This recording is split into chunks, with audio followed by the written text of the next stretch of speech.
ये मेरे गुरुकुलम एक प्रयास के शिक्षार्थियों, विद्यार्थियों, छात्र एवं छात्राओं, आज मैं एक छोटी सी शुरुआत कर रहा हूँ। नवम वर्ग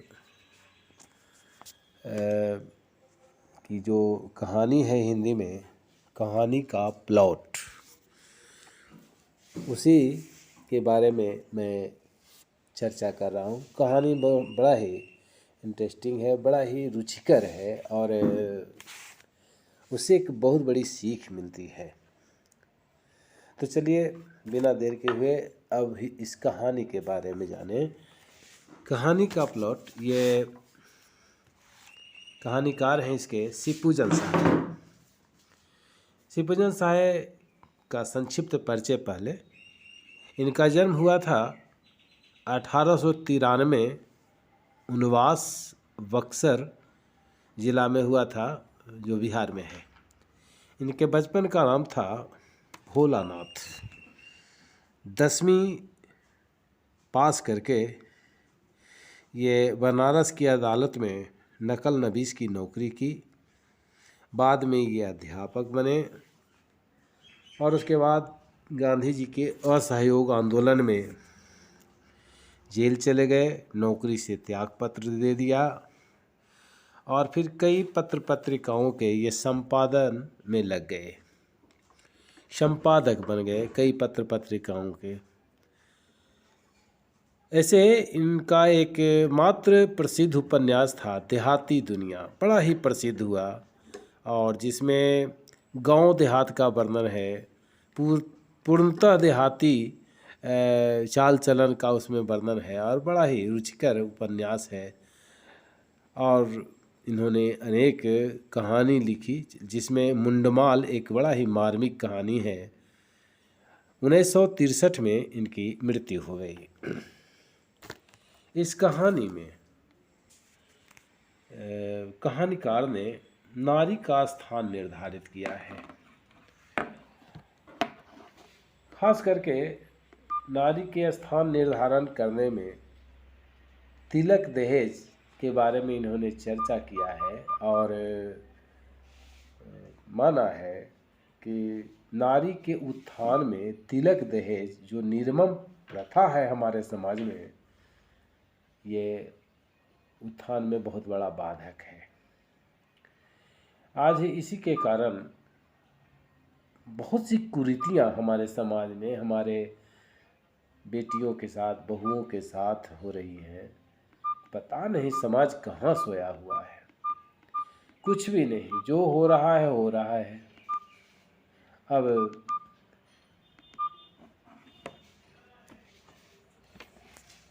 इसमें कहानी में बताया है कि नारी का समाज में इतना ही स्थान है कि अगर कोई गरीब घर की लड़की है तो उसे वृद्ध के साथ विवाह कर दिया जाता है और उसका जीवन नारकीय हो जाता है। तो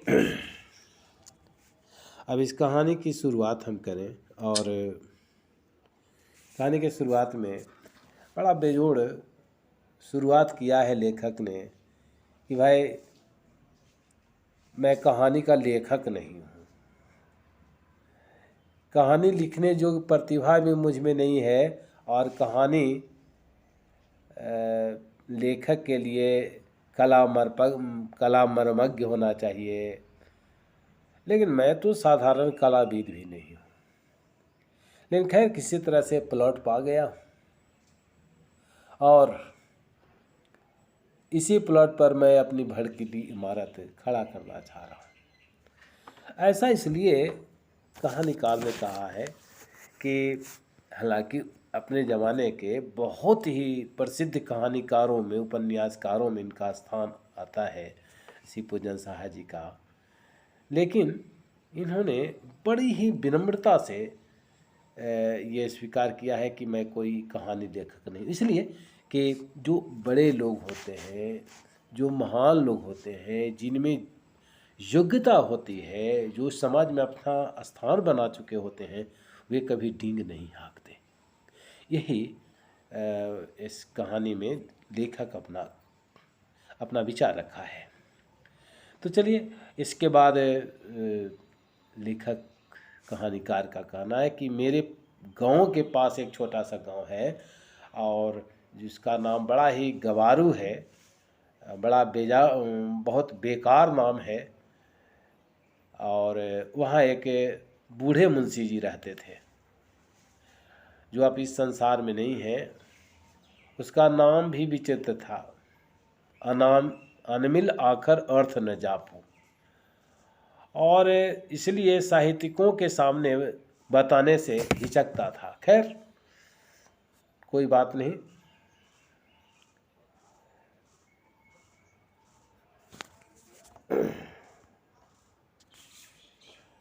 और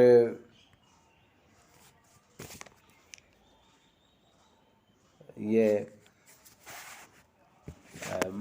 उसी गांव में एक मुंशी जी रहते थे और उनका नाम तो बड़ा विचित्र था ही, लेकिन उनके संबंध में और क्या कहा जाए, इनके बारे में परिचय तो हम आगे जानेंगे। उनकी एक बच्ची थी और नाम बड़ा विचित्र था, लेकिन चलिए, देहाती नाम होना जरूरी है, इसलिए उनका नाम एक कल्पित नाम मान लीजिए, भगजुगनी। तो भगजुगनी उसका नाम था मुंशी जी की बच्ची का। मुंशी जी के बड़े भाई दरोगा थे और उस जमाने में बहुत पैसा कमाए। दरोगा जी के पास एक घोड़ी थी, महज 7 रुपये की थी, मगर कान काटती थी तुर्की घोड़ों का। बड़े बड़े अंग्रेज अफसर उस पर दांत गड़ाए रह गए, लेकिन दरोगा जी सबको निनुआ नोन चटा दिया, सबको धोखा दे दिए। ऐसी घोड़ी की मोहब्बत के कारण उनकी तरक्की रुक गई। इनसे जो कम योग्य थे उस ज़माने में इंस्पेक्टर बन गए और आगे के पद पर पहुंच गए, लेकिन घोड़ी की मोहब्बत के कारण दरोगा जी दरोगा के दरोगा ही रह गए। लेकिन खैर, प्रेम अपना रंग दिखाता है। घोड़ी ने भी उनकी मोहब्बत का अच्छा नतीजा दिखाया। उनके मरने के बाद तो घर में था नहीं, जो दरोगा जी कमाए तो वो तो चाट पहुँच गए, लेकिन दरोगा जी की मृत्यु के बाद उसी घोड़ी को बेचकर उनका धूमधाम से श्राद्ध कर दिया गया। और अगर ये घोड़ी नहीं रहता तो उनके नाम पर एक ब्राह्मण भी नहीं जिमता। एक बूढ़े अफसर, एक गोरे अफसर के हाथ में एक अच्छी खासी रकम में उस घोड़ी को बेचकर मुंशी जी अपने बड़े भाई से उरीन हुए। दरोगा जी के ज़माने में मुंशी जी ने खूब घी के दिए जलाए थे। गांजे में बढ़िया से बढ़िया इत्र मिलाकर वे पीते थे और एक शाम में वे 32 बटेर और 14 चपाती उड़ा जाते थे। और एक बात और था कि गांव की कोई भी नौजवान लड़की उनसे बच नहीं पाती थी। नथनी उतारने में यानी इज्जत लूटने में भी जो मुंशी जी थे, दरोगा जी के भी बड़े भाई थे। मतलब दरोगा जी भी उसी लाइन के थे, उसी राह पर चलने वाले थे, लेकिन मुंशी जी उनसे भी एक डेग आगे थे। लेकिन कहते हैं ना, जब बहिया बह गई तो चारों तरफ उजाड़ नजर आने लगा। दरोगा जी के मरते ही सारी अमीरी घुस गई। चिरम के साथ साथ चूल्हा चक्की ठंडी हो गई और चुपड़ी चपातियाँ चबाने वाले दांत अब चंद चने चबाकर दिन गुजारने लगे और लोग कहने लगे कि थानेदार की कमाई और फूस की तपाई दोनों बराबर होता है। हर साल नई नथनी उतारने वाले दरोगा जी या मुंशी जी गांव गवार के लोगों की नज़रों में भी गिर चुके थे। भला जो आदमी किसी भी गांव की लड़की को नहीं छोड़ा हो, अपनी हवस का शिकार बनाया हो, तो उसके लिए कोई भला सहानुभूति क्यों बरतेगा भाई। और हालत ये थी कि फटी किस्मत के चादर को कोई रफू करने वाला भी नहीं था। लेकिन किस्मत की दोहरी मार थी। दरोगा जी के ज़माने में जहाँ मुंशी जी के 4-5 लड़के हुए, सब के सब सुबह के चिराग हो गए। सुबह के चिराग होना मतलब मर गए, सभी हाल कबलित हो गए। और जब बुढ़ापा आया तो उनकी एक लड़की जिसका वर्णन किया गया है, वही भगजोगनी आई, जो बुढ़ापे में कोढ़ में खाज की तरह पैदा हो गई। अब जैसे जैसे समय बीत रहा था, भगजोगनी जवान हो रही थी। बड़ा ही सुंदर चेहरा था। पुरुष दल को वो स्त्रीत्व खदेड़े जा रही थी। बेचारे मुंशी जी का क्या दोष। जब घी और गरम मसाले उड़ाए तब हमेशा लड़का ही पैदा हुआ, और अब जब मटर के सत्तू भी नसीब नहीं थे तो लड़की पैदा हुआ। इसी को कहते हैं कि अमीरी की कब्र पर पनपी हुई गरीबी बड़ी जहरीली होती है। बड़ा ही मार्मिक पंक्ति है। अमीरी की कब्र पर पनपी हुई गरीबी बड़ी जहरीली होती है। मतलब कि अगर हम अमीरी में ज़िंदगी व्यतीत करते आए हैं, ऐश मौज वाली ज़िंदगी रहती है, और अचानक अगर समय गिर जाता है, हमारी स्थिति बिल्कुल बदतर हो जाती है, गरीबी में जीना पड़ता है, तो जीवन बड़ा ही दुश्वार हो जाता है जीना।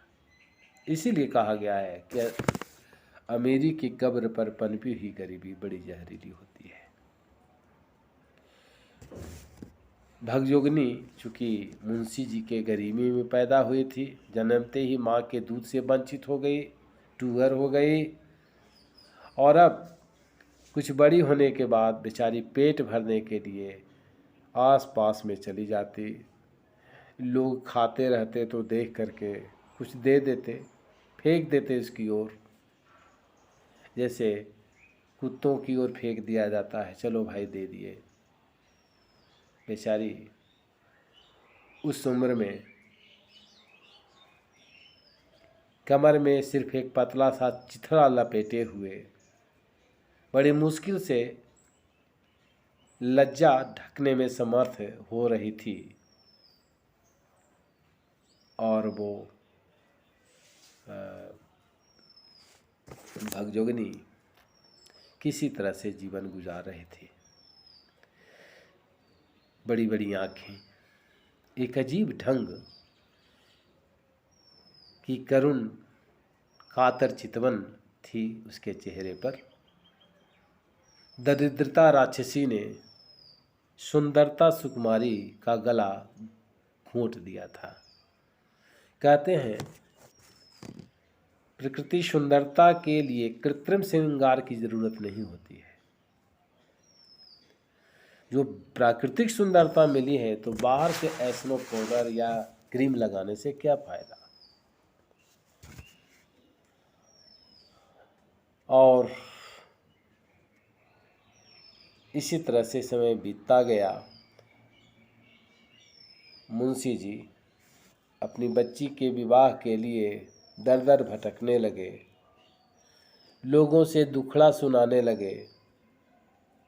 खास करके उस समय इनका कलेजा टूक टूक हो जाता जब बाहर से घूमकर, गली मोहल्ले से घूमकर जब भगजुगनी आती और कहती कि बाबूजी कुछ खाने को दो। बेचारे क्या करते, कुछ भी नहीं था। यह गरीबी की तीखी मार इस लड़की की वजह से और भी अखरती थी। और गांव के लड़के जब विद्यालय निकलते अपनी अपनी झोलियों में चमेना लेकर, तो उसके पीछे पीछे भगजोगनी भी जाती। इस उम्र के लड़के जिस उम्र में आकर्षण शुरू होता है वो तो चाहते ही थे मुट्ठी भर चमेना दे देते और कुछ नेत्रानंद ले लेते। कुछ लोग, कुछ जो लड़के थे वो दूर दूर आ भी देते, लेकिन बेचारी क्या करती। और इसी तरह से समय गुजरता गया। अब जवानी की दहलीज पर भगजुगनी पहुंच चुकी थी। शादी के लिए कोई लड़का चाहिए, लेकिन कहीं नहीं मिलता। मुंशी जी जोर जोर से चिल्ला कर कहते कि भाई 100 लड़कियों में मेरी बेटी को रख दीजिए, दूर से अगर नहीं दिखाई पड़े तो मेरे सिर पर जूता मारिए, तब तक मारिए जब तक कि एक भी बाल न रहे। बहुत तरह की कस्में खाते हैं, लेकिन भला गरीब की पुकार को कौन सुनता है। और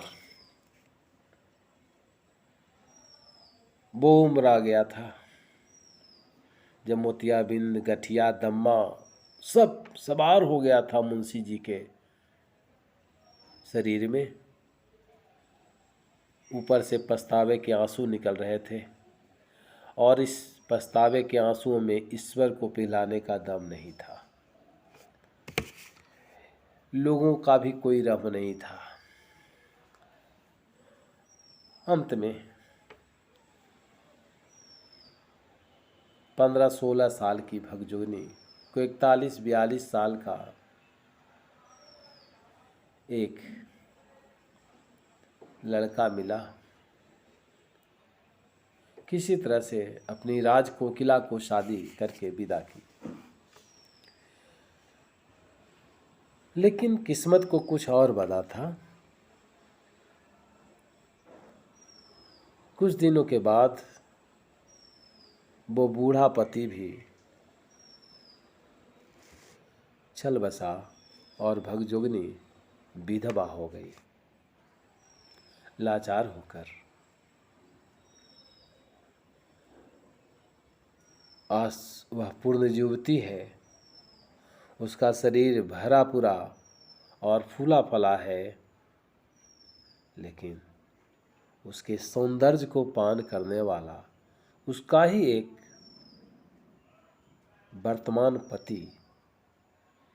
वर्तमान नवयुवक पति, जिसका सौतेला बेटा था,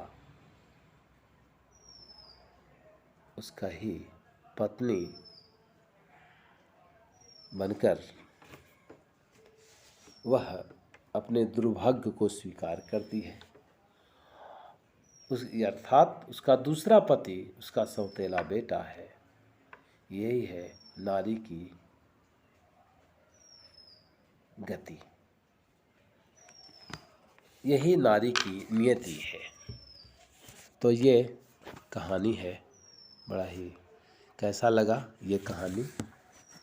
आप कमेंट करके आप बताएं और शेयर करें। मैं कई दिनों से बार बार यह कह रहा हूँ कि 20 मई 2021 से मैं अष्टम नवम दशम के लिए लाइव क्लास चलाऊँगा, जिसमें मुख्य रूप से मैथ, साइंस और हिंदी के विषय होंगे। और इस लॉकडाउन की अवधि में जो बच्चे पढ़ाई से बहुत दूर हो चुके हैं,